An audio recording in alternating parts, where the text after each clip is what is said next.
Le département, premier partenaire du sport en Sarthe.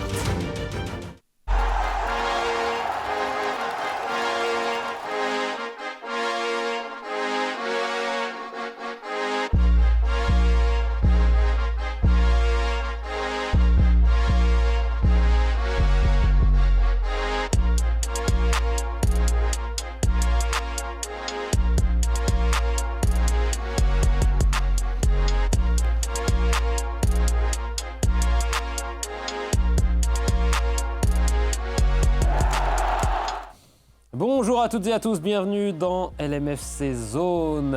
Autour de la table pour débriefer la rencontre face à Pau vendredi dernier.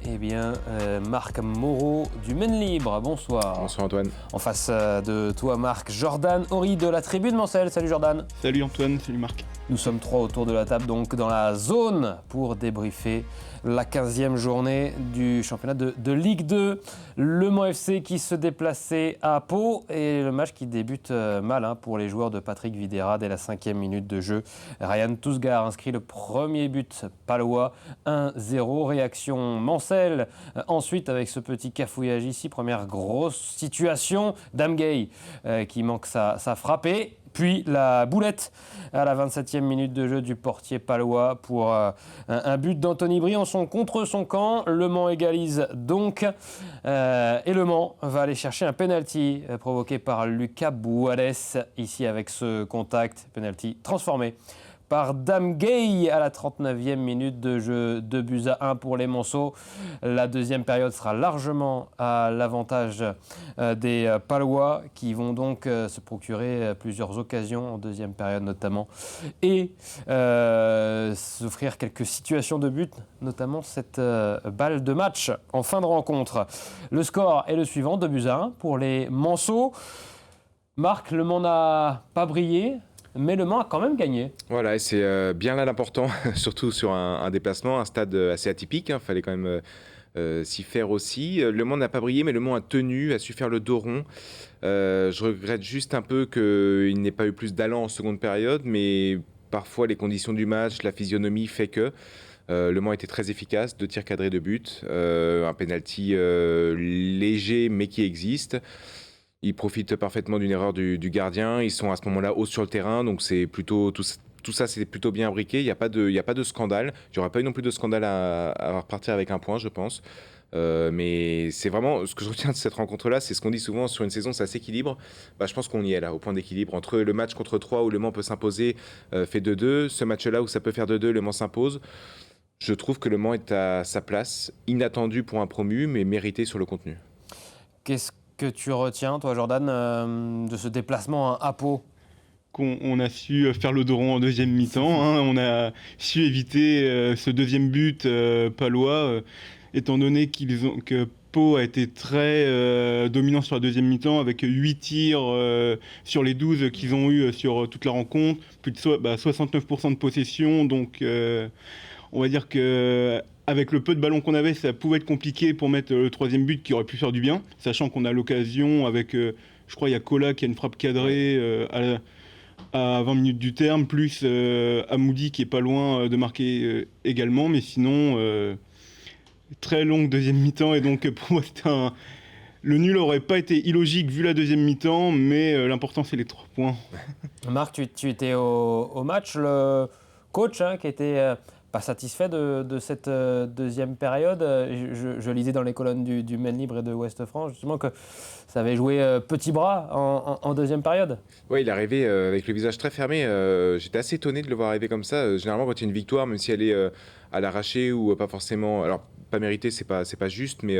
disons, bien payé. Il arrive quand même avec le sourire. Là, on le sentait vraiment agacé par cette deuxième période, à jouer à petit bras, effectivement, comme il l'a dit, à reculer, à attendre. En fait, Le Mans nous a tellement habitués à mieux depuis ce début de saison-là que c'est d'autant plus décevant de voir qu'ils peuvent avoir un coup de moins bien, en fait. Mais je pense qu'il y a une fatigue généralisée, je sais pas, mais je pense que la trêve va faire beaucoup de bien au Mans FC, parce qu'on parle de cette série exceptionnelle qui est 10 matchs sans défaite, 11 matchs avec la Coupe de France, mais ça pèse aussi quand même. C'est une spirale positive, mais c'est usant quand même. Et puis d'avoir, mine de rien, ils veulent la garder cette série-là, donc je pense qu'il y a une petite pression en arrivant avant les matchs. Donc ouais, Il était déçu, mais je pense qu'il est aussi conscient de tout ce qui entraîne cette deuxième période un peu plus compliquée, quoi. Donc il était quand même content au fond, mais il l'a pas forcément montré. Il regrettait également le manque de projection vers l'avant dans cette deuxième période. C'est vrai que ça a été un petit peu compliqué d'aller chercher des belles occasions dans la surface paloise en seconde période. Ah bah on a surtout vu la marée bleue déferler sur le but de Kosic et il s'en faut de rien pour que Pau n'égalise pas entre le coup franc de Versini que Loret sauve pratiquement sur sa ligne, la dernière occasion qui passe entre les jambes d'un Palois qui finit à quelques centimètres du poteau de Kosic. On peut se sentir... on s'en sort bien au vu de la deuxième mi-temps et je comprends que le coach n'ait pas été satisfait du contenu de cette deuxième mi-temps. Après, il y a un gros potentiel dans cette équipe de Pau. Hein. Oui. Malheureusement, je pense qu'ils vont souffrir parce que c'est une équipe de jeunes joueurs qui s'est reconstruite à il y a eu 15 départs, 16 arrivées au Mercato. Donc ça va être... J'ai peur que ce soit difficile pour eux, on va dire ce deuxième tiers de saison. Mais après, il ne faut pas non plus oublier de répéter qu'il y avait une équipe en face qui a joué son foot. Finalement, il n'y a que 2 très grosses occasions. Ce coup franc. Le coup franc, oui, et la dernière. Ouais, la dernière, en plus, la tribune de presse était parfaitement placée, je la vois dedans. Je commence à changer mon titre. Et en fait, non, sachant que déjà, lors du match précédent, Pau était revenu en fin de match face à Guingamp en toute fin de rencontre. Donc, c'est-à-dire qu'ils savaient qu'ils étaient capables de revenir comme face à Guingamp contre nous. Le Mans dominé, on l'a vu dans les stats il y a quelques instants, 39% de possession du ballon. 5 tirs seulement pour les Manceaux, mais 2 buts et 3 tirs cadrés. Donc les stats sont plutôt en faveur des Palois, mais le score en faveur des Manceaux, donc 2-1 pour le Mans FC qui ramène de Pau les 3 points. Une stat qui... t'interpelle ou pas, Marc, dans ce que tu viens de voir ? Oui, moi, c'est 2 tirs cadrés de but. Il y a eu tellement de matchs du Mans FC où Le Mans a tiré 15, 20 fois. J'ai plus exactement, mais je crois que contre 3, je reviens souvent au même match. Mais même contre Montpellier, je crois qu'il y avait Clermont, voilà, effectivement, Clermont, je crois que c'était le plus haut. Il y avait eu 24 tirs, je crois. Oui. Du Mans FC. Bon, enfin, il y a de l'efficacité. Alors certes, c'est pas le plus jouissif quand on est dans les tribunes, mais ça prouve aussi que le Mans est capable d'être chirurgical et ça va être très important pour la suite de la saison. Le morceau du match, il est pour qui ? Je crois qu'on est tous d'accord, messieurs, sur le plateau.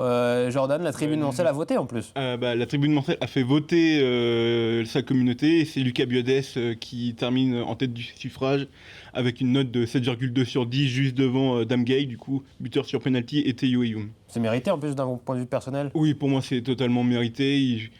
Là, sur le match, il provoque le penalty qui certes est litigieux, mais étant donné qu'il y a contact et ouais, même il est léger, mais il n'est pas litigieux pour moi. Pour moi, il n'est pas litigieux. Ouais. Après, il y a peut-être un petit peu de vice, hein, mais l'équipe manquait en début de saison, c'est ce que tu avais dit. Et sinon, il a très bien, lorsque Riblin est rentré à la place de Caloda, Biodès a su compenser à gauche et franchement, il mérite largement pour moi d'être l'homme du match. Un penalty provoqué, 10 duels gagnés sur 15 pour Lucas Boadès et c'est le joueur Manceau qui a le plus souvent touché le ballon dans la surface adverse avec 5 ballons touchés donc dans la surface paloise. Mérité, c'est l'homme du match. Ouais, mérité et très encourageant aussi pour la suite de la saison. C'est un joueur sur lequel Le Mans va devoir compter. Il n'a pas fait de non-match, je trouve, depuis qu'il est arrivé, mais là, c'était en tout cas, là où il était le plus en vue, parce que c'est sûr, quand on provoque un penalty, forcément, on est plus visible, mais surtout, il a été costaud, en fait, et ça, c'est bien, c'est intéressant. Et puis, il dépanne aussi à gauche. Oui, il peut faire les deux, en plus, donc ça, c'est bien. Ouais. Intéressant, Lucas Boadès, depuis le début de la saison, lui qui a été recruté cet été, Lucas Boadès, donc, sur son côté droit et aussi quelquefois sur le côté gauche. Voilà pour le morceau du match. Lucas Boadès, c'est la première fois de la saison qu'il est élu dans LMFC Zone. Morceau du match, ça lui fera une belle jambe, bien évidemment. On passe au j'ai aimé, j'ai moins aimé, même si je pense qu'on l'a déjà un petit peu dit. Moi, je vais vous donner mon j'ai aimé, puisque tu en as parlé tout à l'heure, Jordan, le QI foot d'Alexandre Loret. Notamment sur cette action. Regardez ce coup franc en fin de match.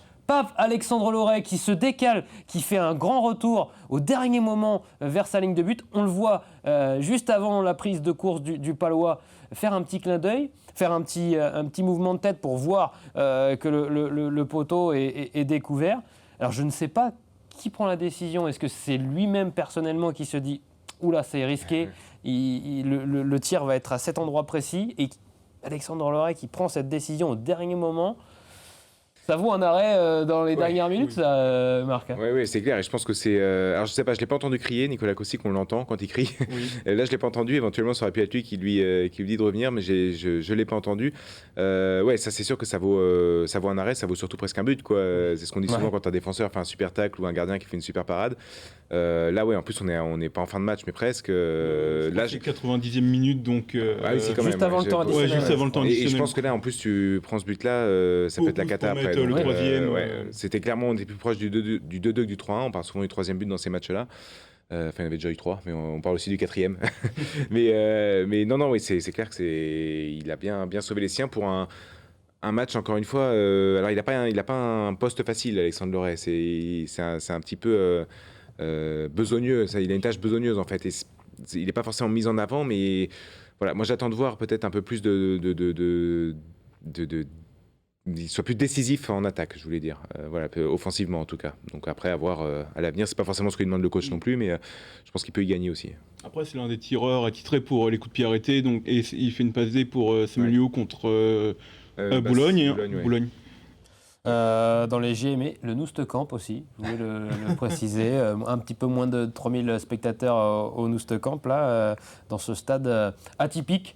Qui me fait rappeler notamment le stade Léon Bollé, qui était beaucoup plus grand, mais ce sont ce genre de stades qui ont leur truc. On est arrivé, la première chose qu'on s'est dit avec Christophe Richard, qui est journaliste à Ouest France, c'est ça sent la saucisse et la frite, et ça fait beaucoup de bien quand on va voir un match de foot, et c'est pas un secret, de mon point de vue personnel, c'est ce qui manque aujourd'hui à Marie-Marvin, ce côté un peu plus, peut-être pas festif, mais populaire, en tout cas, où il y a de la fumée qui s'échappe. Voilà, ça manque peut-être un peu. C'est un peu froid. Coupe de France contre Ivry. Ouais, mais c'était super. Oui. Ivry, c'est en plus super accueil. Ah, mais tout, très bel accueil. C'était très bien. On fait un point sur les résultats de cette 15e journée de Ligue 2 avec donc la victoire du Mans face à Pau, Boulogne qui s'est imposé face à Grenoble 3-1, Annecy 1-0 qui bat les Corses en difficulté dans ce début de championnat, Rodez qui fait match nul face à Dunkerque, Laval qui s'incline face à l'un des cadors du championnat 3, 1-0 sur sa pelouse, le Red Star qui fait match nul 2 buts partout face à Clermont, Amiens qui s'incline face à Guingamp, Saint-Étienne qui s'impose à domicile face à Nancy. Il reste un match dans cette 15e journée. C'est Reims qui accueille Montpellier ce soir à 20h45. La très bonne nouvelle à la suite de cette 15e journée et de cette victoire à Pau pour Le Mans FC, eh bien, c'est que pour la première fois de la saison, Le Mans FC rentre dans le top 5 de cette Ligue 2.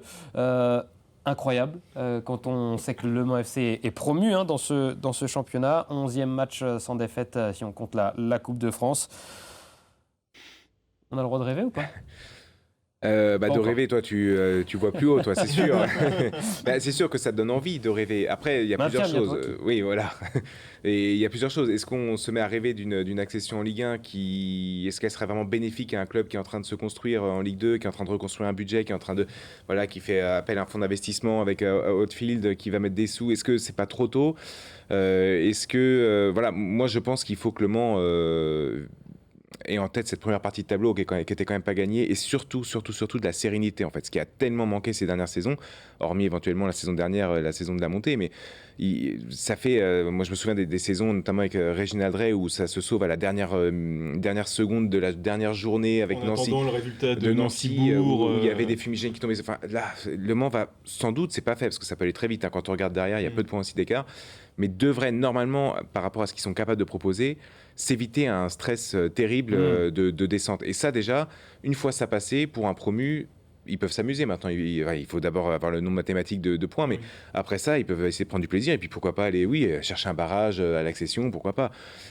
Moi, je pense qu'il faut être, il faut avoir des raisonnable. Voilà, je pense qu'il faut être raisonnable. Il faut profiter de ce qui se passe en ce moment au FC. C'était pas attendu et c'est mérité. On a le droit de rêver de se maintenir aussi, Oui, de se oui, maintenir le plus exactement. tôt possible. Eh oui, ça c'est un rêve. Comme ça, Il faut à peu près, sur les dernières années, il faut à peu près 1 point par match. Donc là, ça correspond à 34-35. Donc dans l'absolu, il manque 4 victoires pour avoir le maintien normalement. Et donc après, sur 10 matchs, quelque chose comme ça, il doit concrètement, ça pourrait correspondre vers peut-être fin février, qu'on pourrait avoir le nombre de points requis. Donc ce serait incroyable. Ouais, c'était pas un truc quand on voit Boulogne. Alors Boulogne, c'est particulier parce qu'ils sont vraiment tellement à la tard, fin. C'est d'ailleurs n'importe quoi. Ils méritaient pas du tout ça. Et quand on voit Nancy, qui est relégable, ouais, c'est difficile. Donc on se dit qu'il faut aussi savoir profiter après quelques années de galère. Il me reste 30 secondes, messieurs, pour vous donner quelques informations complémentaires. Le prochain match du Mans FC, ça ne sera pas en championnat, ça sera de la Coupe de France. Déplacement une nouvelle fois en Ile-de-France, donc pour aller affronter Villeneuve-la-Garenne en 8e de finale de Coupe de France. Ça sera samedi soir. Il y aura ensuite le match de Noël du Mans FC. Ça y est, vous pouvez prendre vos places. C'est le 5 décembre prochain à 20h. Ça se passe au stade Marie-Marvin face à Amiens avec un village d'animation, des actions solidaires et même un feu d'artifice. Donc avec l'objectif affiché du Mans FC d'atteindre les 20 000 spectateurs. Donc pour ce dernier match de l'année au stade Marie-Marvin, logiquement, puisqu'il y a potentiellement un 32e de finale de Coupe de France. Le 20 décembre. Potentiellement. Ouais. Mais ce match contre Amiens, je pense il va être très important. Le gagner devant 20 000 personnes, ce sera un très gros plus pour le Mans FC au-delà du seul point de vue comptable. On l'espère, les 20 000 personnes. Oui, c'est l'objectif du club. N'hésitez pas à prendre vos places sur le site internet du Mans FC. Et vous pouvez également, très prochainement, vous pourrez plutôt prendre vos places pour un match que beaucoup de personnes attendent ici en Sarthe, notamment mon beau-père. Le match face à Saint-Étienne début janvier, donc c'est le samedi 3 janvier à 20h. Et le Mans FC qui fait une offre duo sur le deuxième match du mois de janvier face à Dunkerque. Donc 2 matchs dès 16 €. Voilà pour cette opération. N'hésitez pas à venir encourager les 100 et or. Ils ont besoin de votre soutien et en plus de ça, ils font un très très beau début de saison. Merci Marc, merci Jordan. Merci. On se retrouve très vite dans la MFC Zone sur LMTV Sarthe et on se retrouve surtout la semaine prochaine. Salut.